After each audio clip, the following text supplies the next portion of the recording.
How often do we settle for just halfway? Halfway committed, halfway honest, halfway alive even, and then wonder, why doesn't anything satisfy me?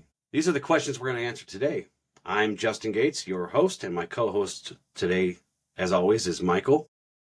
Hey, guys. And you're listening to the new Ashla Podcast.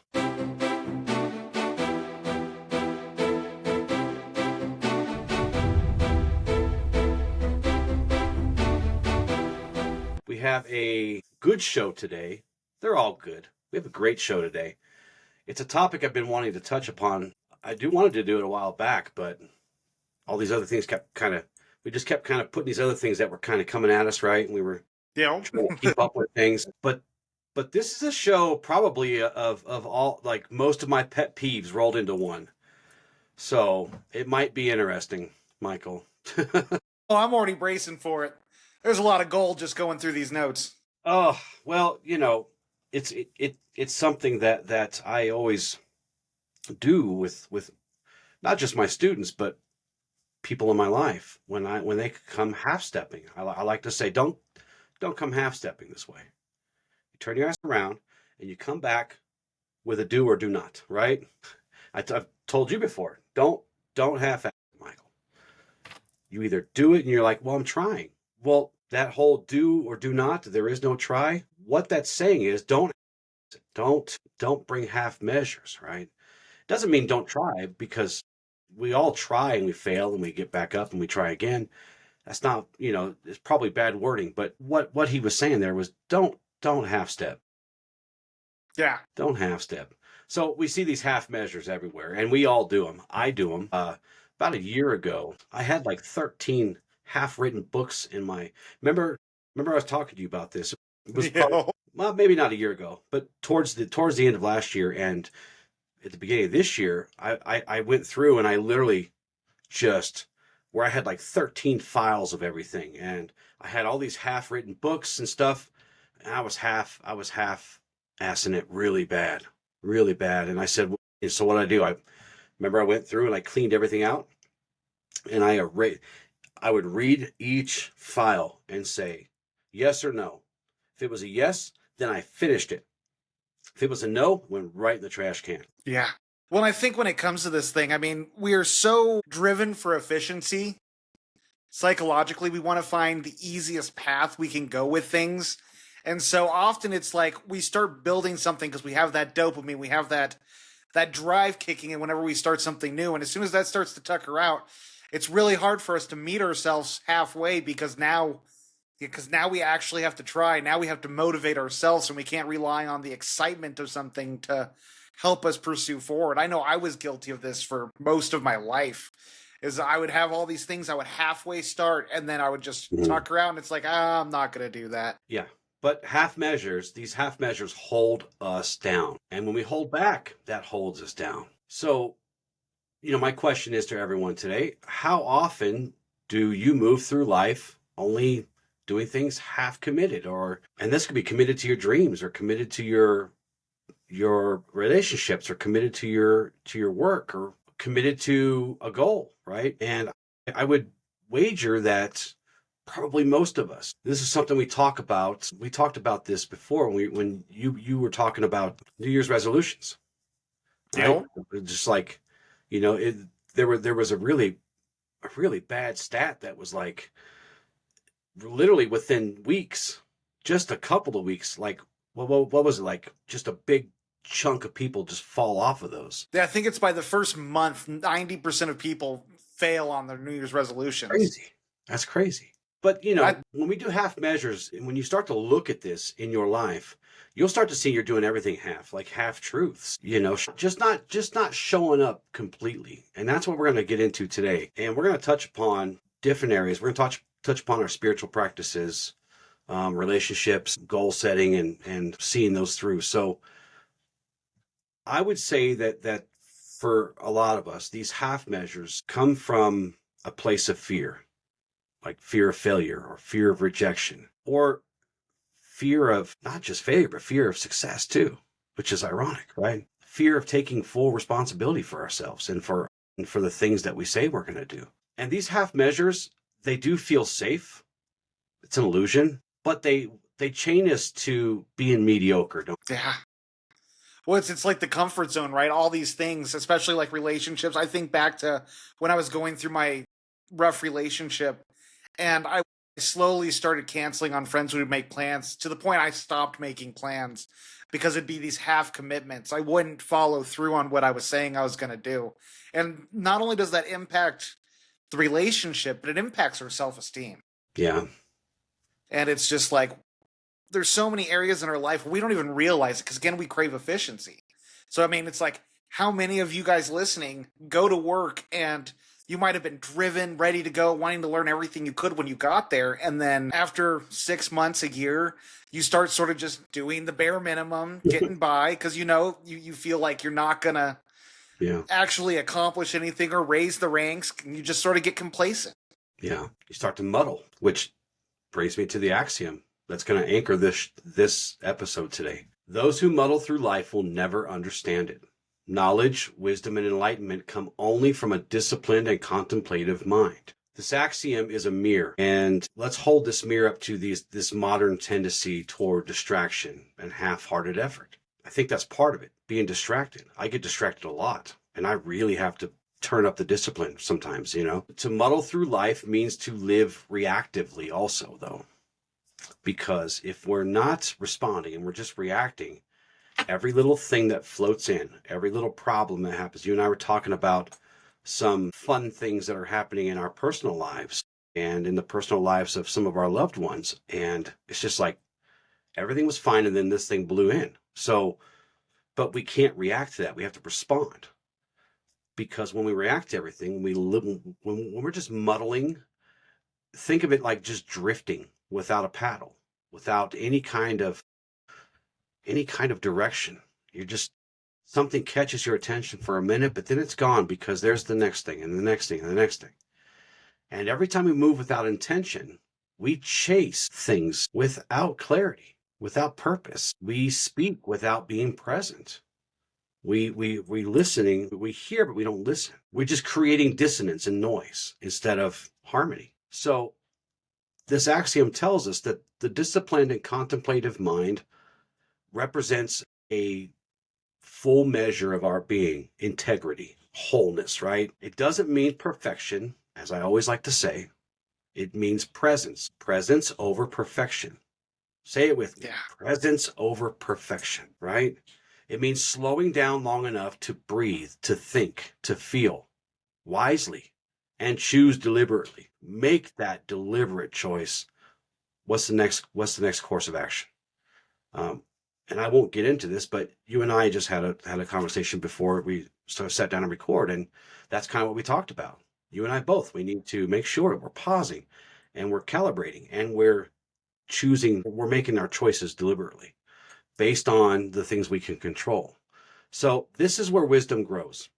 This axiom tells us this is where wisdom grows, not in haste, not in fear, but in full awareness. And it reminds us that living halfway robs us of true understanding. Yeah. So we have to be fully devoted to the things we set our mind to. First, 100%. To the moment, our presence, to integrity, to our purpose. These things unlock enlightenment. Well, I think one of the things that's really so sad about the truth to this is, and I know I've dealt with this myself, is so many people, when they get to this stage of muddling along, letting life take them where it goes, things compound.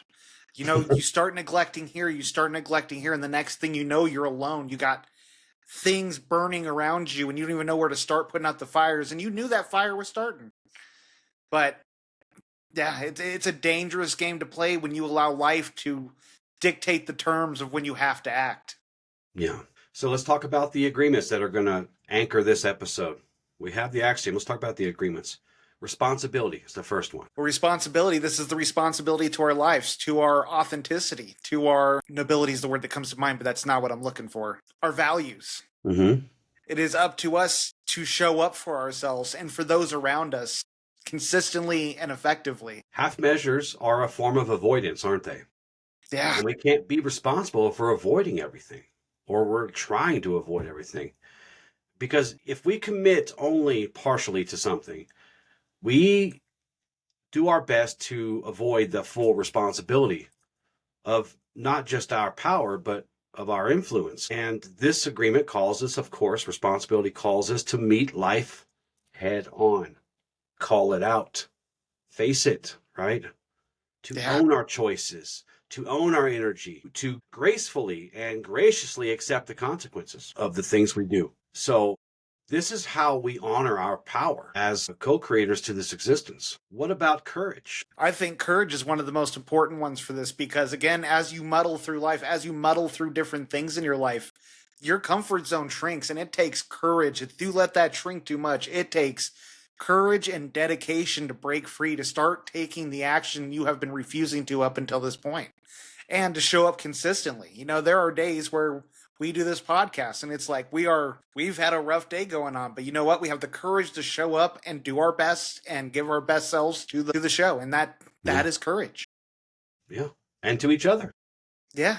To each other. Like, we always spend, 15, 20, 30 minutes talking. How have you been the last couple of days? Because we generally meet up to do the show, and no matter how bad of a day I'm having, I got to show up for you. And no matter how bad of a day you're having, you got to show up for me too. And yeah, that is responsibility and courage. Where does truth fit into this? Let's talk about our ethos before we move on to the episode. Talk about the things that are anchoring us today. Truth is also very important because you got to be honest with yourself. I see so many people struggle with this, where they are in this lull in life where they're muddling along and they're just blinding themselves to why they're where they're at and the steps they need to take control of their lives. Yeah. And if you can't be honest with yourself, if you can't be honest with others about where you're at, what's going on. I mean, we were talked in the beginning of the episode of half-truths. Yeah. Yeah. Yeah. This comes from self-deception, these half-truths, these half steps, these half, I like to say, half-stepping. Because a lot of times, and this goes back to something you said a minute ago, but pretending that we're giving our all when we know we're holding back. It's the whole fake it till you make it, which is absolute horse crap. I would never, ever, ever tell you, oh man, don't worry, just fake it till you make it. That's the dumbest thing I've ever heard. Probably the second dumbest thing I've ever heard. I'm sure there's something more dumb than that, but it's definitely up there. It's up there. It's up there. But truth cuts through the fog. It cuts through the illusion. It wipes it away, and it helps us ask ourselves questions like, what am I avoiding? How awesome would my life be if I stopped hesitating all the time? Yeah. Right? Coming from a place of truth and in pursuit of the truth, it requires courage, but we have to learn to see ourselves without distortion. Of course, there's love. Love in half measures is what? Yeah. Not love at all. I've said this before.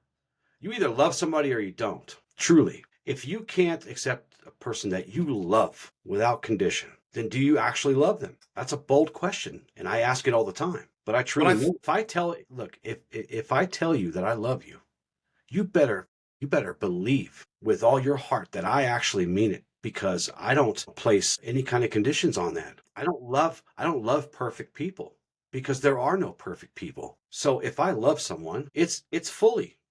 It's never at a half measure. And if you have to put expectations, especially those unspoken ones, and conditions on somebody, do you really love them? Do you? I mean, that's kind of an asshole thing to say, Justin. Well, it's true. And sometimes I can't say things without being a little spiky about it, Yeah.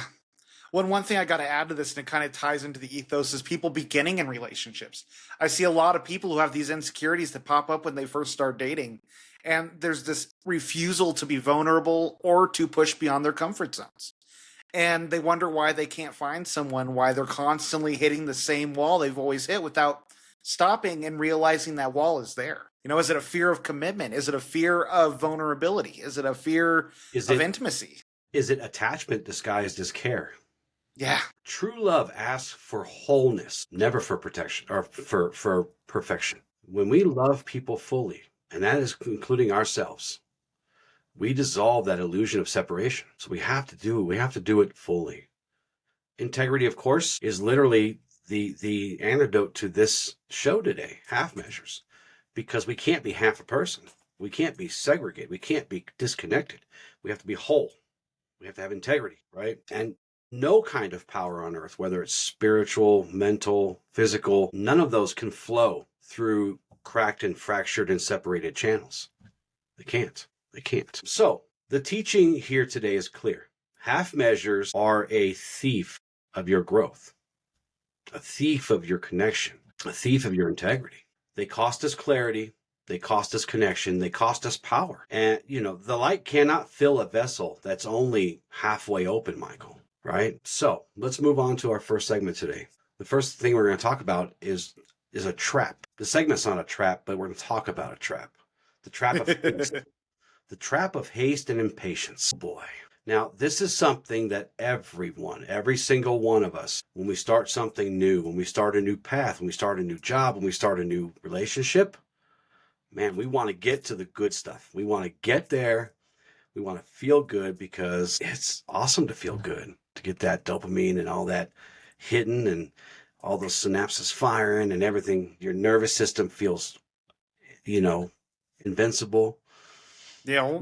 Right. Well, and it's such a trap too, because you look in society today, we live in an age of instant gratification, which is exactly what breeds this type of behavior.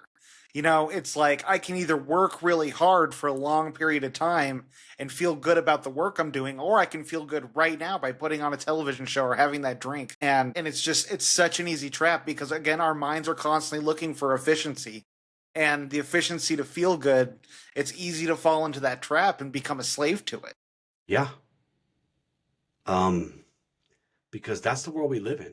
We live in a world that's addicted to shortcuts. The magic pills, the instant gratification, the quick fixes, the shortcuts, right? You ever played Mario Kart and you want to get ahead of everybody, so you take the shortcuts every time if you know where they're at, but you don't tell anybody where they're at, you just do them, right?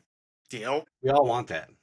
We all, when we start something new, we want to do it because, yeah, that's all this stuff's all slow and it's all kind of mundane and boring. I want to get to the good stuff. We want to start a job and then we want to hurry up and get promoted to be the boss.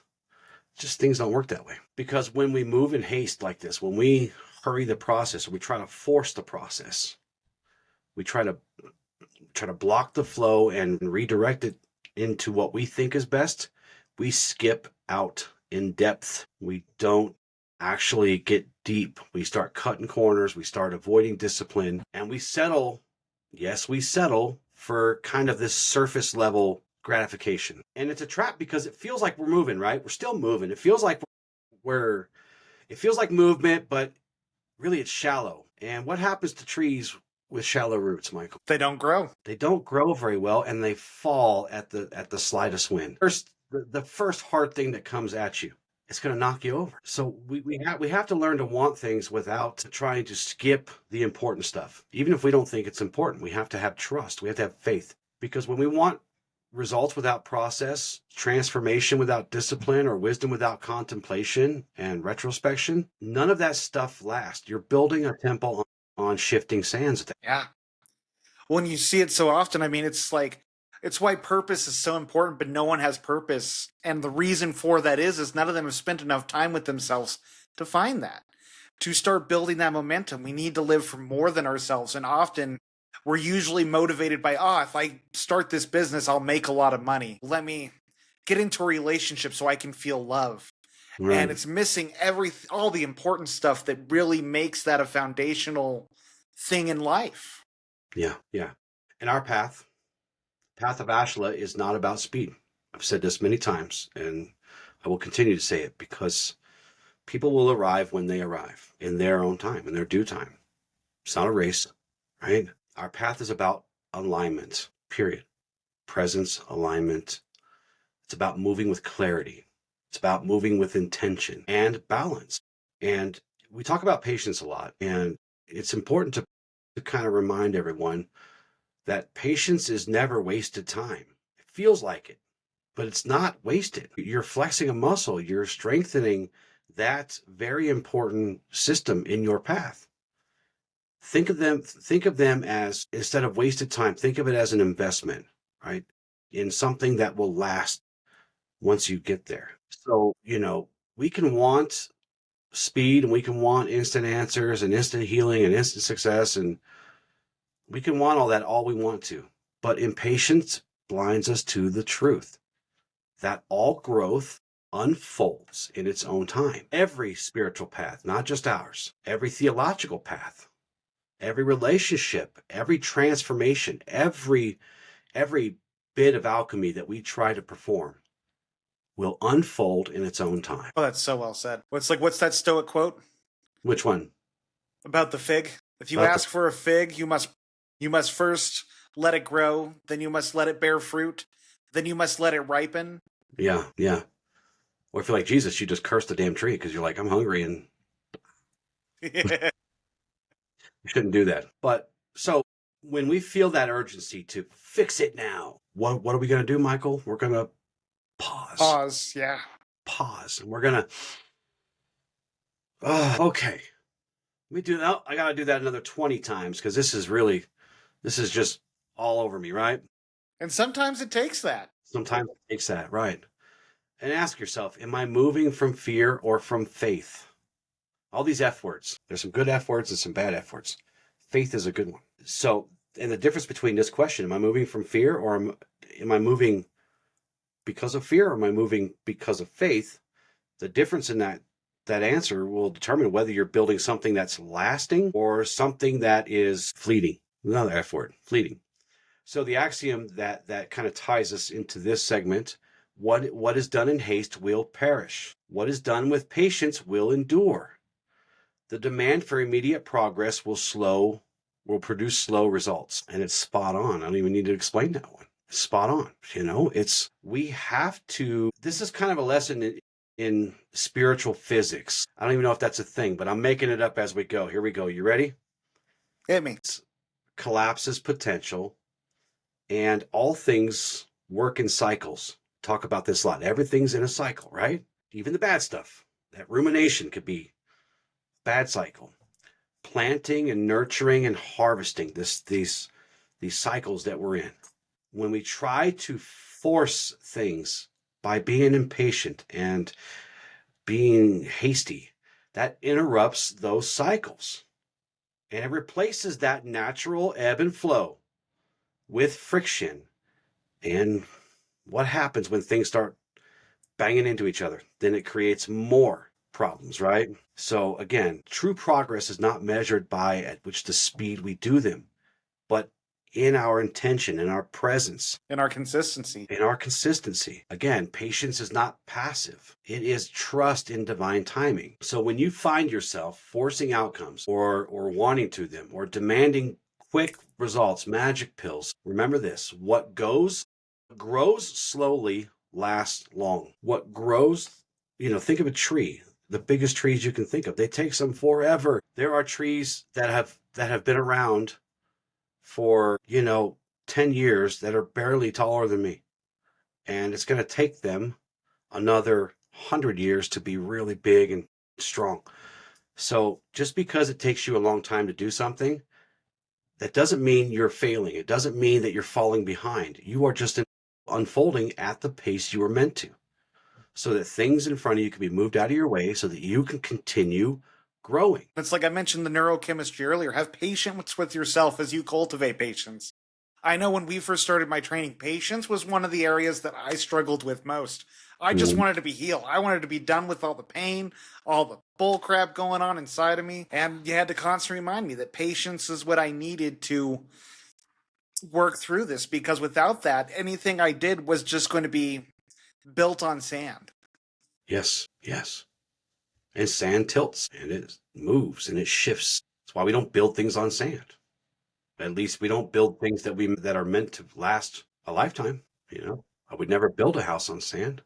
You shouldn't either. So another type of half-stepping is indecision. Another pet peeve. I make decisions. I don't always make the right decision, but I will make a decision because I have to do.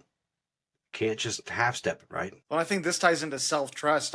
Again, this is something I see a lot of people struggle with. I've struggled with it a bunch in my past. And it came down to doubting our choices and worrying we'll make the wrong choice. Yeah. But we need to be able to be decisive, even if it's the wrong answer. We need to trust in our own judgments so that we can act instinctively, intuitively. Yeah. because we're always trying to be cautious. So we're always trying to think it over. And we tell ourselves that waiting just a little longer will give us clarity. And that's different than having patience and trust. This is, again, a form of forcing.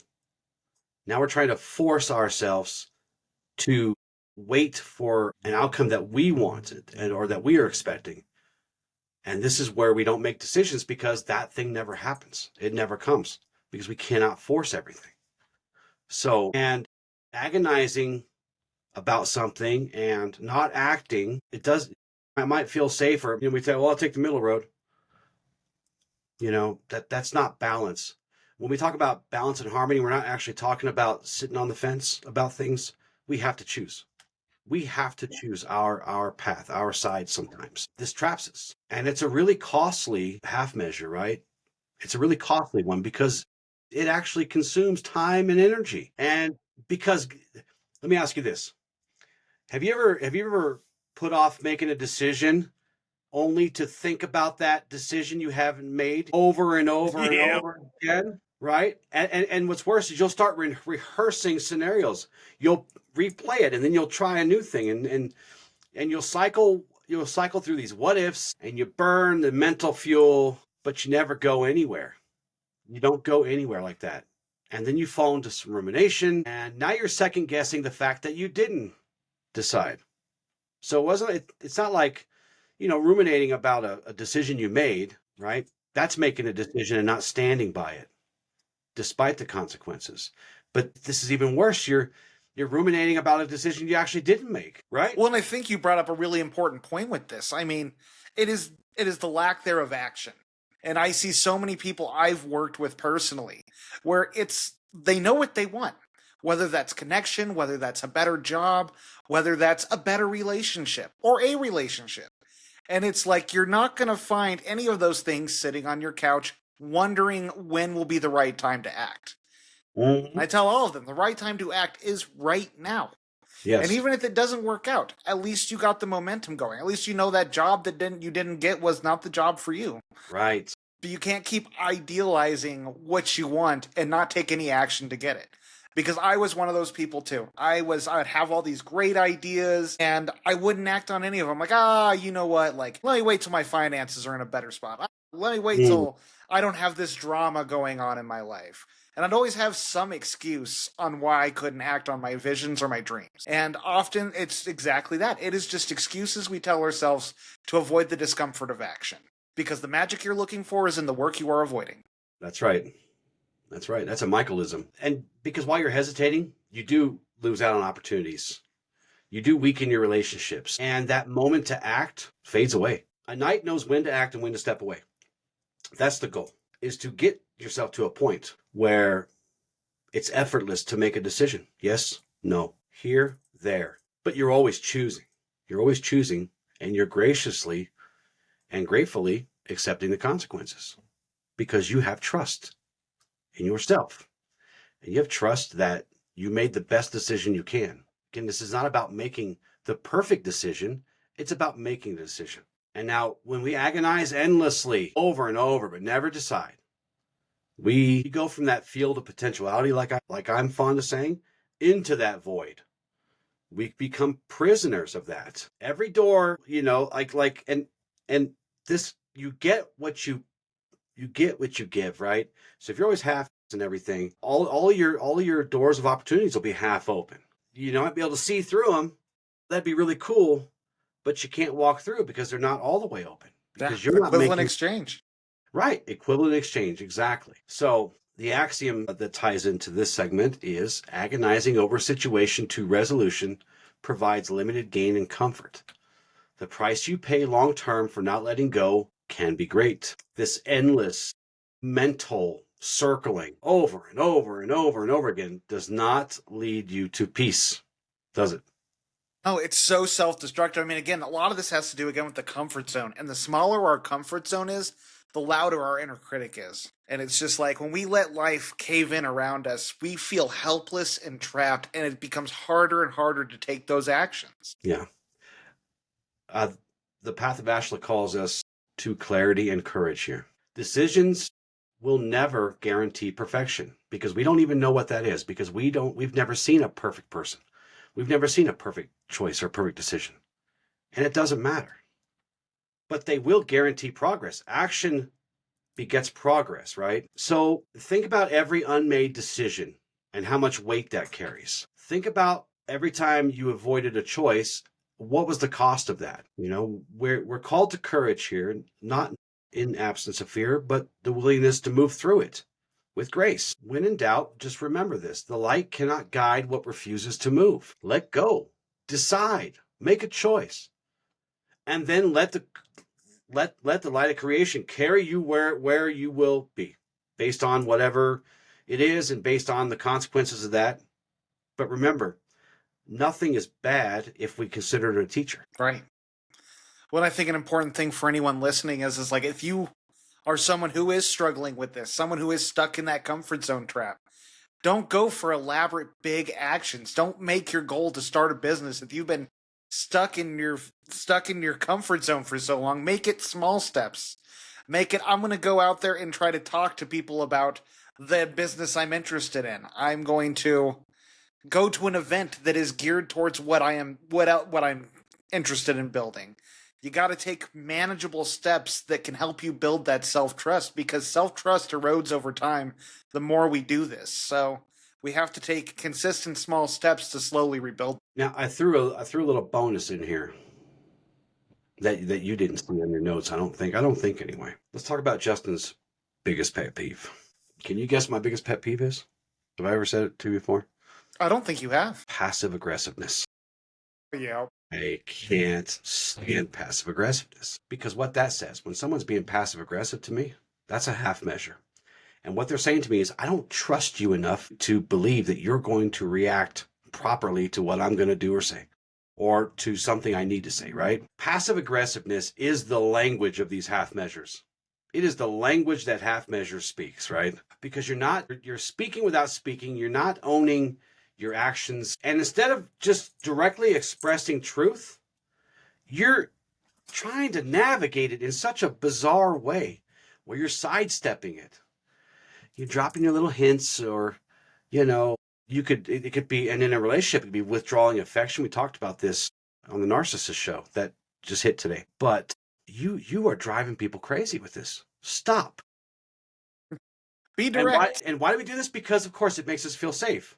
Right? Because I don't want conflict. I don't want confrontation. Because when I'm confronted or when I'm in conflict, I may be rejected, or they're not going to respect me, or whatever. And we do risk comfort when we are honest, right? So instead of leaning into that with courage and with integrity, we settle for this kind of form of communication, because we think it avoids risk, but it does not. And it certainly, when you do that, it does avoid resolution, doesn't it? Very much so. And it accumulates debt. People know when you're being passive aggressive, and they won't call you out on it because obviously you don't want to talk about it. And slowly I will every time. Yeah. Yeah. The resentments build. Like, well, no, I just be like, I'll be like, look, time out. And you guys can ask Heather. Ask Heather. Heather is very passive aggressive at times. And I will say, hold on, time out. Can you say that to me again, but not passive aggressively? Because I want to know where you are actually coming from. Because if I did something wrong, which is totally within the realm of possibility, right? Right? 100%. I want to know exactly. I got big shoulders. You can put this on me and you'll feel better afterwards. But so yes, I will call it out every damn time. Not only because it annoys me, and it's kind of disrespectful to be passive. At least I believe so. If you're being passive aggressive to someone, then you're half stepping, man. And if you're half stepping here, if you're half stepping in a confrontation or an argument or whatever, if you're half stepping there, then that means you only half trust me. And if you only half trust me, then you really don't love me fully. And I want you to know that I love you fully, and I want to know that you love me too. And that comes with trusting me 100%, that I'm not going to flip out. Yeah. which I normally don't. Have I ever flipped out? Yes, I have. Yes, I have. Because sometimes sometimes I get my feelers hurt too. But passive aggressiveness is a half step, and we must live full measure. This includes how we communicate. Yeah. If we can't be sincere, if we can't be authentic with what's going on, then there can be no resolution because we need that level of vulnerability. And I think for a lot of people that is what it is. I think people are afraid to put themselves out there because they're afraid of being rejected or they're afraid of what's bugging them being rejected. And it causes them to lock down. And some people will react that way. But that's why you need to choose your circle closely because I know with the close people in my life, I can be blunt. I can be honest about things that upset me. And when that happens, we create resolution, understanding, or compromise. Yeah. So let's talk about the dangers of being inflexible because half measures don't always look like hesitation. Sometimes they go the opposite way to the other end of the spectrum and they become rigidity. We cling in too tightly to one way of doing things. When we refuse to adapt or to move from a different perspective, or when we don't allow ourselves to let go of control here, then we get really hard and rigid and now we're inflexible. And that's kind of the other side of this, of these half measures, because, well, you know what? I'm gonna take my ball and go home. To hell with you. I'm not listening to you. You're not doing it my way. So we're not gonna finish this. Right? Yo, Michael, you didn't follow my notes to the letter. Show's over. I'm done. get out of here. Right? Yeah. No, and I know a handful of people like this, and it's I think we all know a detrimental. lot of people like this, yeah. And including ourselves. Yeah. Yeah, at times. It's one thing I've tried to be cautious about because I've noticed the more rigid I hold on to my own beliefs, feelings, people, whatever it is, the more inflexible I become, the more I fail to see the full picture or the solutions outside of what I'm currently seeing. Yeah. Yeah. And you're right, it is resolved around control. So many people crave that control. I need it my way. I need it right now. And through that, it pushes people away. It creates no opening for better options or compromise. Yeah. Yeah. And it certainly masquerades as strength. I'm strong because I hold strong to my beliefs and to my truths with an iron fist. Right? And these kind of half measures aren't born of being lazy or being afraid or maybe, having a bag of squirrels for a brain like me sometimes where I see something float by and I want to run after it. This comes from clinging too tightly to a single way of thinking, a single way of doing, or a fixed identity, or refusing to let go of this. And this, I'm going to call everybody out on this one, including me. Holding on to some old plan that hasn't served you from the beginning. Yeah. But you still won't let go It's of it. gonna work, dang it. It will work. I can fix this. I can change it. Yo. Look, all too often we confuse stubbornness for discipline. There's another key point here. Discipline and stubbornness are two different things. And we're confusing control for stability. But again, what are we doing?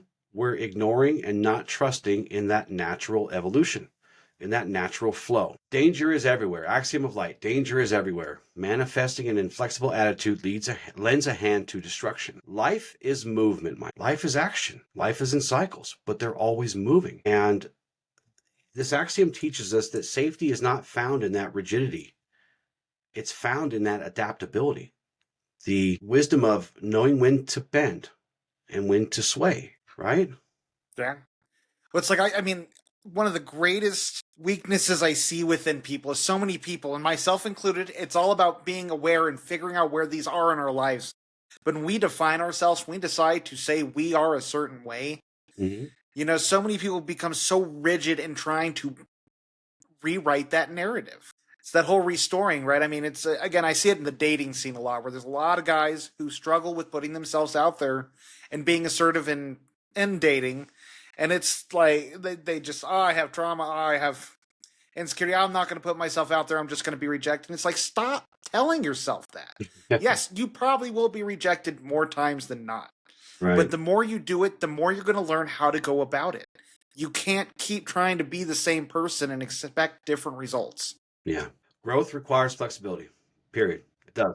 Healing requires you to be flexible with all the things that you're going to have to face with your shadow. And if you're brittle, you will break. So we have to learn to develop this ability to pivot, to move without losing our center, to bend without breaking, to change form, to perform that alchemy while remaining true to our essence, true to our authentic essence, right? And this one hits a lot of people because the antidote to this is humility and openness and surrendering control of everything.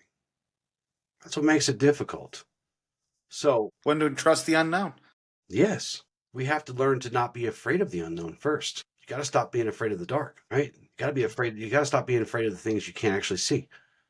If you want to see them, you have to learn not to be afraid of them.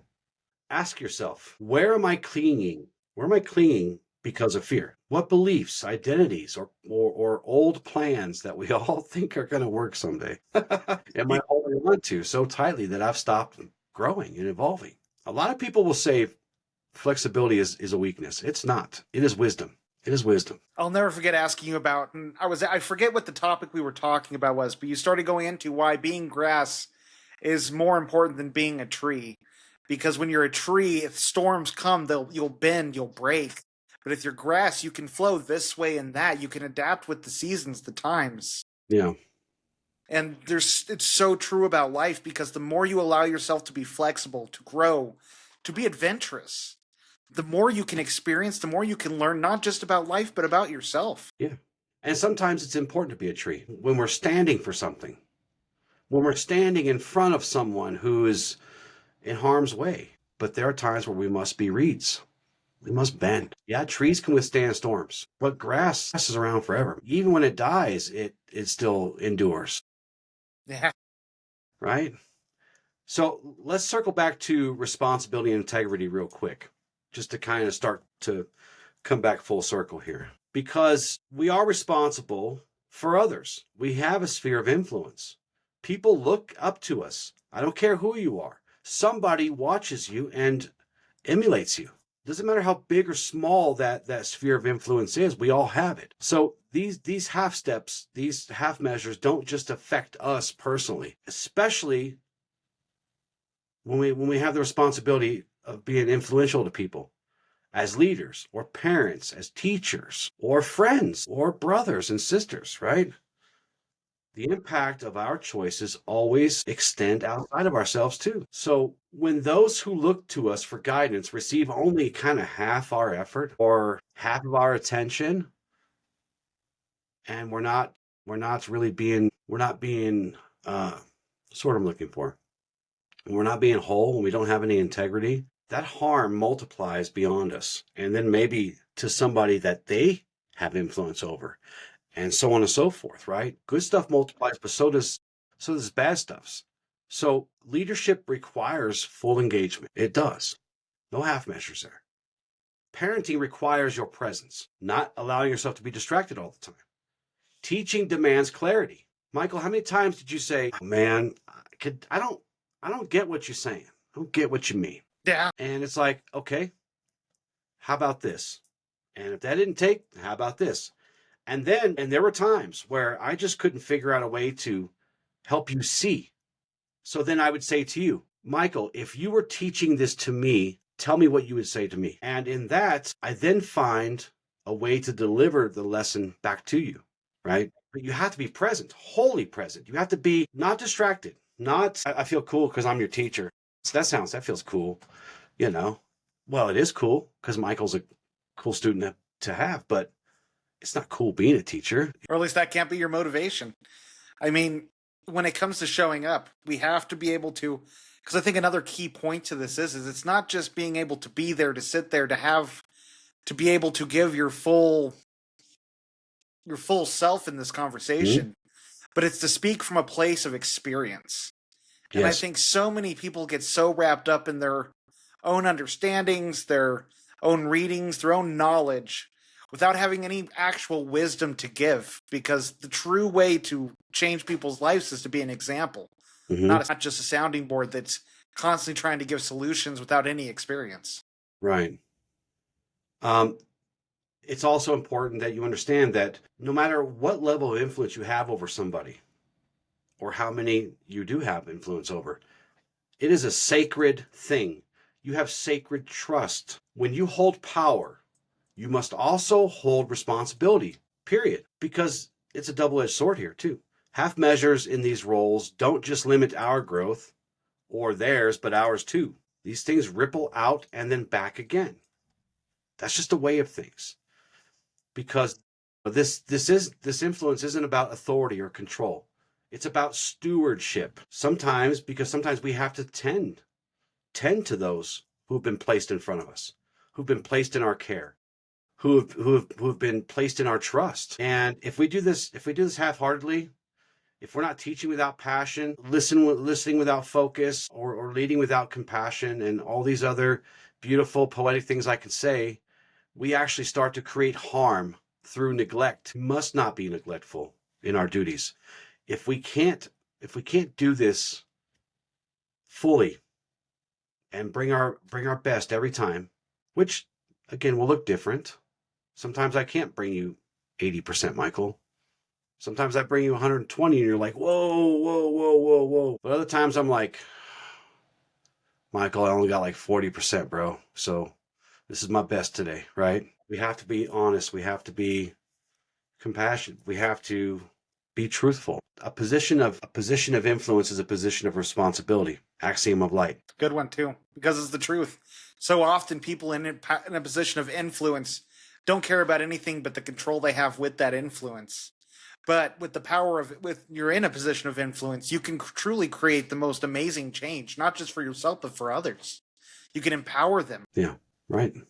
Well, we can. We definitely can. So this leads us into our last segment before we close things off today. The need for guidance and discernment. We all need guidance sometimes because these half measures thrive in confusion, do they not? Most definitely. Yeah. And when our mind is clouded, we will grab at whatever we can get our hands on. And usually that's just fragments of truth. Usually that's just fragments of things. And we're not wholeness. And in our rush to act on something or to fix something, we forget the wisdom of stillness, that sacred pause. Discernment is not hesitation, just like caution is not fear. But anything taken to the extreme could be a problem, right? Right. Well, and impulsivity in itself can be such an issue when it comes down to this. I mean, this is why connection is so vital to our happiness and our success. We need people to help bounce ideas off of, to help us get out of our heads and get an outside perspective, because more often than not, if we're the only person we talk to about these ideas, we are tunnel vision at the end goal without seeing the potential pitfalls, not only in pursuing this goal, but within ourselves. And it doesn't mean go to your friends like, hey, tell me all the things that are bad about me, but it does mean, hey, I'm thinking about pursuing this. What would you recommend? What are your thoughts on this? Yeah, probably not do that, huh? You won't like what they hear. It's like that whole roast me challenge. Right. If they'll even tell you, if they're not passive aggressive, right? Discernment is not hesitation. It's more like conscious awareness, right? It's that ability to feel the difference between, as you said, impulse, but also intuition, fear and faith, and ego and guidance. You know, where are you being guided from? Ego or for something higher? From truth or illusion? Look, when you slow down to seek wisdom, you're inviting truth. You're inviting that light of creation in to help guide you toward that. You get what you ask for, right? You get what you put into it, but you also get what you ask for. Every great healer, every great teacher, every great warrior or mystic or whoever, whatever, has needed counsel. Everyone, even the strong, require mirrors and reminders and anchors. And this guidance can come from anywhere, whether that's through mentors or prayer or that small little voice that whispers funny little things in your head. Yeah. right? Well, one thing I got to add to the mentor thing is it's just like I listened to, for when I first got into entrepreneurship, I listened to a lot of entrepreneur podcasts. And one of the things they always talked about is the importance of a mentor. And I have learned this working with you. But Yeah. it's like if there's an area you're passionate about, if there's somewhere you're struggling, find someone who has achieved the goals you want and learn from them. Humble yourself. There is no greater benefit you could add to your life than having someone by your side who has walked the path you are now trudging upon. Yeah. Do you have anything closing you want to share? Yeah, I brought this up earlier, but again, just like if any of this resonated with you, if you feel that you struggle with some of these things, most people do. Give yourself grace and be patient with yourself as you learn to cultivate better behaviors, better showing up more efficiently and effectively. It's not something that's going to happen overnight, but it's about showing up consistently. It's about trusting yourself and taking the steps you need to take charge of your life. And that is not an over the night process. Rome was not built in a day. So give yourself the same grace you would give anyone else you're giving advice to. Nope, it's good advice. Our affirmations for today. I choose full measure over half measures. I give myself fully to what matters. Patience and discipline anchor me. What I build with care will endure. I release indecision and avoidance. Clarity and action guide my path. I honor my responsibility. My influence serves the light with integrity. I am not here to muddle through life. I'm here to live it with courage, wisdom, and purpose. Beautiful. And for our exercise today, I've been kind of sprinkling in those journal prompts throughout the whole show. So, it was an Easter egg hunt for you, but we're going to go on to the exercise. And that exercise today is from half measure to full measure. What's the first thing we got to do? Identify it. Identify the half measure. Take a few minutes of quiet reflection. And when you're ready, write down one area of your life where you've been kind of half-stepping, when you've been holding back, being passive-aggressive. It could be a relationship where you're avoided honesty, or a personal goal you've only kind of half pursued, or a habit you keep promising to change someday. Name it clearly. Call it out. Ask yourself, write this down. Where in my life am I giving only part of myself? What does that hesitation cost me in energy, peace, or purpose? Once we have identified that half measure, now it's time to clarify the full measure. Now write down what full measure would look like in that same area, that same spot of opportunity. Be honest. As always, be honest. Even if it feels uncomfortable, especially if it feels uncomfortable, then you know you're on the right track, right? So if you were to step fully into truth and commitment, responsibility here, what would it look like? And here's your prompt for that. If I acted with clarity and courage, what would I do differently in relation to your half measure? What is one action I've avoided that I know would move me forward? Step 3, we're going to commit. What a dirty word for some of us, huh? Commitment. We're going to commit to one action. Choose one concrete step, just one, that you can take this week and the next until you get it, to move you from the half measure to full measure. It should stretch you a little bit. You really should kind of feel the stretch on this one, right? But not overwhelm you. Don't go all super hardcore till you do a few of these. And trust me, if you're anything like me, I had a few of these half measures I had to kind of go through and turn into full measures. So you should feel a burn and a little bit of a stretch, but not be overwhelmed by this. Something in that stretch zone rather than like a panic zone, right? Yeah. Kind of stay in that hot spot there. So for example, having one honest conversation you've been avoiding. Michael shared a story of that several episodes ago that even I felt kind of uneasy when, like, damn, I'm glad it wasn't me that had to have that conversation. Taking one concrete step toward a long delayed project, or saying no to something that just sucks the life out of you, sucks the marrow out of your bones. Those are just some examples, but write it down and set a specific day and time when you will do it and hold yourself accountable to that. And step 4, we're going to anchor this work with affirmation. I release half measures. I walk in clarity, in courage, and in light.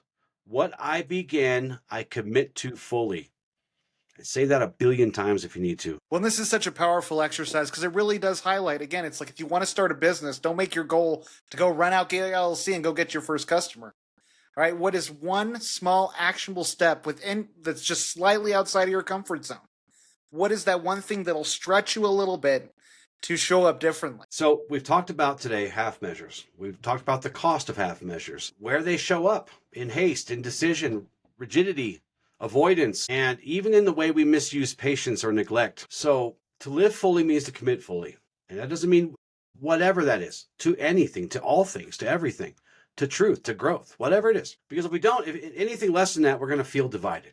And divided is to be disconnected, and disconnection is hell, right? The way of Ashla calls us to walk in wholeness and integrity, to give ourselves wholly to the work that is before us, that's in front of us, to the people entrusted in our care and entrusted to our service. So full measures doesn't mean perfection. Again, it means sincerity. It means integrity. It means that your discipline is rooted in love and responsibility is rooted in humility. So when we choose full measures, we choose full life. You can't swim in the sea and not expect to swallow some water, right? So that doesn't mean we don't like swimming in the sea because we swallow a bunch of nasty salt water. That happens. That's life. So thank you so much for joining us today. If you have a chance, check out our website, check out our TikTok, check out our Instagram, our Facebook. Where else are we? Of course, YouTube. You're already on Spotify because you're listening to this, or over at Apple, or maybe you are on YouTube. Maybe you are on YouTube listening to this. So wherever you are listening to this, thank you so much. We love you. And with love and gratitude, ad lucem. Ad lucem.